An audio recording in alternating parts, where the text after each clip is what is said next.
Hi ಸ್ನೇಹಿತರೆ, ಎಲ್ಲರಿಗೂ ನಮಸ್ಕಾರ. Welcome back to Jaya's kitchen Kannada. ಸ್ನೇಹಿತರೆ, ಇವತ್ತು ನಾನು ಮಾಡ್ತಾ ಇರೋಂಥ ರೆಸಿಪಿ ಬಂದು ಬೆಲ್ಲದ ಪಾಯಸ. ನೋಡಿ, ಬೆಲ್ಲದ ಶಾವಿಗೆ ಪಾಯಸ ಎಷ್ಟು ಸೂಪರಾಗಿ ಎಷ್ಟು ಚೆನ್ನಾಗಿದೆಯೋ. ನಮ್ಮ ಹಳ್ಳಿಗಳ ಕಡೆ ಎಲ್ಲನೂ ಈ ಥರ ಪಾಯಸ ಮಾಡಿಕೊಂಡು ತಿಂತಾರೆ. ತುಂಬ ಚೆನ್ನಾಗಿರುತ್ತೆ.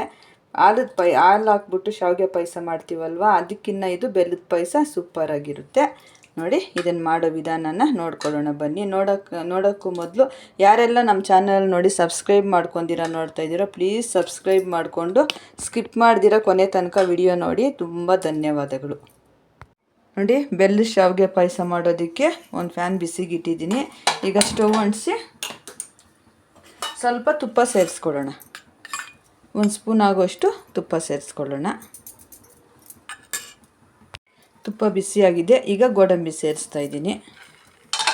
ಮೊದಲು ಗೋಡಂಬಿನ ಸ್ವಲ್ಪ ಫ್ರೈ ಮಾಡ್ಕೊಳ್ಳೋಣ.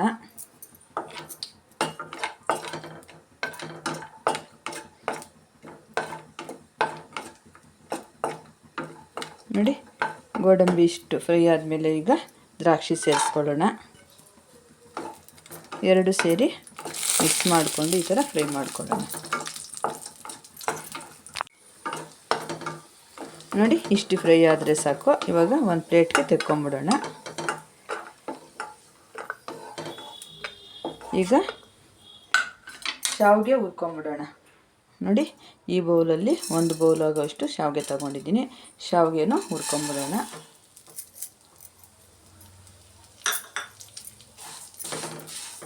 ಮೀಡಿಯಮ್ ಫ್ಲೇಮ್ ಇಟ್ಕೊಂಡು ಹುರ್ಕೊಬೇಕು ನಾವು. ಕೆಂಪಿಗೆ ಶಾವಿಗೆನ ಹುರ್ಕೊಬೇಕು.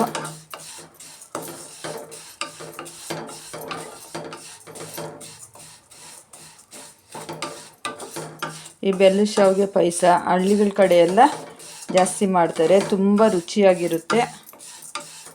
ಈ ಥರ ಮಾಡಿಕೊಂಡ್ರೆ ನೋಡಿ, ಈ ಥರ ಚೆನ್ನಾಗಿ ಇನ್ನೂ ಹುರ್ಕೊಬೇಕು.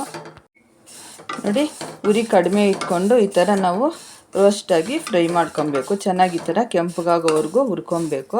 ಆವಾಗ ಒಂದಕ್ಕೊಂದು ಶಾವಿಗೆ ಅಂಟ್ಕೊಳ್ಳಲ್ಲ. ನೋಡಿ, ಇಷ್ಟು ಹುರ್ಕೊಂಡ್ರೆ ಆಯಿತು. ಈಗ ನೋಡಿ, ಈ ಬೌಲ್ ತುಂಬ ನಾನು ಶಾವಿಗೆ ಸೇರಿಸಿದ್ದೆ. ಈಗ ಇದೇ ಬೌಲಲ್ಲಿ 3 ಬೌಲ್ ಆಗೋಷ್ಟು ಬಿಸಿನೀರು ಸೇರಿಸ್ತಾ ಇದ್ದೀನಿ. ಒಂದು ಕಡೆ ನಾನು ಬಿಸಿನೀರು ಕಾಯ್ಸೋಕ್ಕೆ ಇಟ್ಕೊಂಡಿದ್ದೆ. ನೋಡಿ, 1 ಬೌಲ್ ಶಾವಿಗೆಗೆ 3 ಬೌಲ್ ಆಗೋಷ್ಟು ನೀರು ಸೇರಿಸ್ಬೇಕು.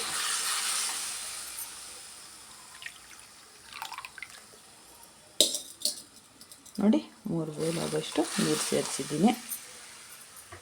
ಒಂದ್ಸತಿ ಚೆನ್ನಾಗಿ ಈ ಥರ ಮಿಕ್ಸ್ ಮಾಡಿ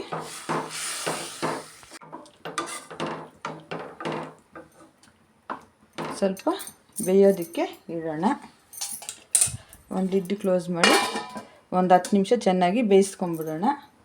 ಹಾಗೇನೇ ನೋಡಿ, 1 ಕಪ್ ಶಾವಿಗೆಗೆ 3/4 ಕಪ್ ಆಗೋಷ್ಟು ಬೆಲ್ಲ ತಗೊಂಡಿದ್ದೀನಿ. ಬೆಲ್ಲನೂ ಒಂದು ಸೈಡಲ್ಲಿ ಕರಿಸ್ಕೊಳ್ಳೋಣ. ಇವಾಗ ಇನ್ನೊಂದು ಸ್ಟವ್ ಮೇಲೆ ನೋಡಿ, ಸ್ವಲ್ಪ ನೀರು ಸೇರಿಸಿ ನಾನು ಬೆಲ್ಲ ಕರಗಿಸೋಕ್ಕೆ ಇಡ್ತಾಯಿದ್ದೀನಿ. ನೋಡಿ, ಶಾವಿಗೆ ಬೇಯೋಷ್ಟರಲ್ಲಿ ನಾವು ಈಗ ಕೊಬ್ಬರಿ ಸ್ವಲ್ಪ ಗಸಗಸೆನ ರುಬ್ಕೊಂಬಿಡೋಣ. ನೋಡಿ, ಕೊಬ್ಬರಿ ಬಂದು 1 3/4 ಬೌಲಷ್ಟು ಕೊಬ್ಬರಿ ತಗೊಂಡಿದ್ದೀನಿ. ಕೊಬ್ಬರಿನೂ ಸೇರಿಸ್ಕೊಳ್ಳೋಣ. ಹಾಗೇನೇ ಗಸಗಸೆ 1 ಸ್ಪೂನ್ ಆಗುವಷ್ಟು ಹುರಿದು ಇಟ್ಕೊಂಡಿದ್ದೀನಿ. ಹುರಿಯೋದೇನು ನಾನು ತೋರಿಸಿಲ್ಲ. ಹಾಗೇನೇ ಏಲಕ್ಕಿ ನಾನು ಪುಡಿ ಮಾಡಿ ಇಟ್ಕೊಂಡಿದ್ದೀನಿ. ಆಮೇಲೆ ಸೇರಿಸೋಣ. ಸ್ವಲ್ಪ ನೀರು ಹಾಕ್ಬಿಟ್ಟು ನುಣ್ಣಗೆ ರುಬ್ಕೊಂಬಂದು ತೋರಿಸ್ತೀನಿ. ನೋಡಿ, ಈ ಥರ ನುಣ್ಣಗೆ ಸ್ವಲ್ಪ ರುಬ್ಕೊಂಬರ್ತೀನಿ. ನೋಡಿ, ಈ ಥರ ರುಬ್ಕೊಂಬಂದಿದ್ದೀನಿ. ಈ ಥರ ಎಷ್ಟು ನುಣ್ಣಗಾದರೆ ಅಷ್ಟು ನುಣ್ಣಗೆ ರುಬ್ಕೊಬೇಕು. ನೋಡಿ, ಈ ಥರ ಪಾಯಸಕ್ಕೆ ನುಣ್ಣಗೆ ರುಬ್ಬಿ ಹಾಕಿದ್ರೆ ಚೆನ್ನಾಗಿರೋದು. ನೋಡಿ, ಕೊಬ್ಬರಿ ಗಸಗಸೆ ರುಬ್ಬಿದ್ದಾಯಿತು. ಇವಾಗ ಪಾಯಸಕ್ಕೆ ಸೇರಿಸ್ಕೊಳ್ಳೋಣ. ಸೇಮಿಯಾಗೆ ಸೇರಿಸೋಣ. ನೋಡಿ, 10 ನಿಮಿಷ ಇಟ್ಕೊಂಡಿದ್ವಿ. ಯಾವ ಥರ ಆಗಿದೆಯೋ ನೋಡೋಣ. ನೋಡಿ, ಈ ಥರ ಶಾವಿಗೆನ ಬೇಯಿಸ್ಕೊಂಬಿಡ್ಬೇಕು. ನೋಡಿ, 75 ಬೆಂದೋಗಿದೆ. ನೋಡಿ, 75% ಬೆಂದೋಗಿದೆ. ಇಷ್ಟು ಬೆಂದರೆ ಆಯಿತು. ಇವಾಗ ಕೊಬ್ಬರಿ ಗಸಗಸೆ ನಾವು ರುಬ್ಬಿ ಇಟ್ಕೊಂಡಿದ್ವಲ್ಲ, ಅದನ್ನು ಸೇರಿಸೋಣ.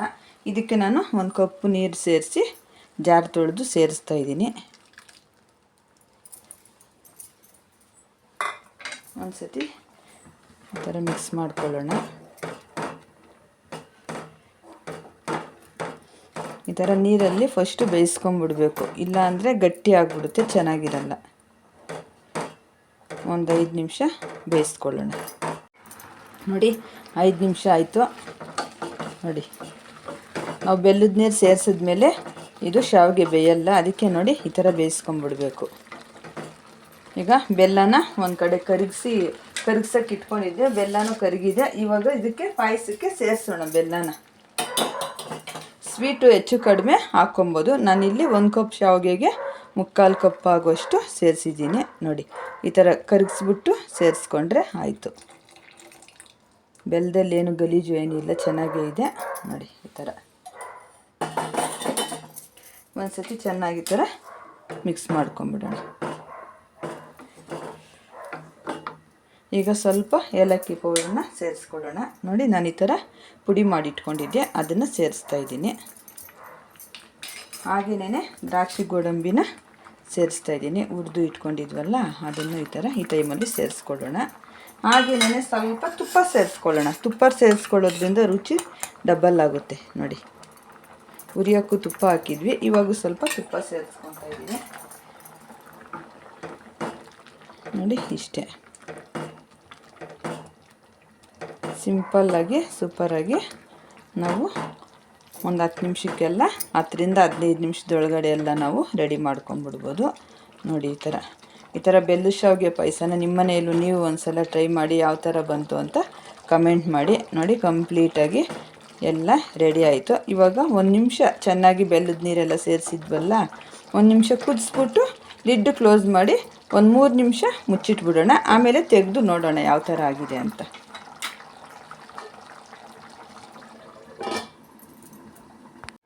ನೋಡಿ 3 ನಿಮಿಷ ಆಯಿತು. ಇವಾಗ ಯಾವ ಥರ ಆಗಿದೆಯೋ ನೋಡೋಣ. ನೋಡಿ 3 ನಿಮಿಷ ಆದಮೇಲೆ ನೋಡಿ ಈ ಥರ ಗಟ್ಟಿಯಾಗಿ ಆಗಿದೆ, ಸೂಪರಾಗಿ ರೆಡಿಯಾಗಿದೆ. ನೋಡಿ ಇಷ್ಟೇ.